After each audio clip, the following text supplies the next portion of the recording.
Presidenti i Shteteve të Bashkuara të Amerikës Donald Trump e ka kritikuar ashpër homologun e tij francez Emmanuel Macron në një postim në rrjetet sociale gjatë natës, duke thënë se qëllimisht apo jo, Emmanuel gjithmonë gabon. Postimi në Truth Social u publikua ndërsa Trump ishte në bordin e Air Force One, ndërsa aeroplani presidencial po nisej nga Calgary për ta dërguar atë përsëri në Washington nga samiti i G7 në Kanada. Trump kishte njoftuar më parë se do të largohej nga samiti një ditë më parë me sekretarin e shtypit të Shtëpisë së Bardhë që përmendi ato që ndodhi në lindjen e mesme si arsyeja.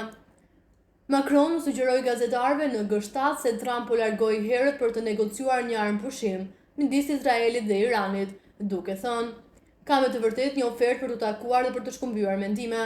Presidenti francez shtoi se SBA-t siguruan se do të gjejnë një armëpushim dhe meqense mund ta bëjnë presion me Izraelin, gjërat mund të ndryshojnë. Por Trump i ka hedhur poshtë komendet e Macronit. Presidenti francez dhe Emmanuel Macron, i cili kërkon publicitet, tha gabimisht se unë u largova nga samiti i G7-s në Kanada për të kthyer në Washington për të punuar për një armëpushim midis Izraelit dhe Iranit. Gabim, ka thënë Trump në postimin e tij në rrjetet sociale. Ai nuk e ka iden pse unë jam tani atje, duke shkuar në Washington, por sigurisht që nuk ka të bëjë fare me një armëpushim. Shumë më shumë se kaq, qoftë me qëllim apo jo, Emmanuel gjithmonë gabon, qëndroni në pritje.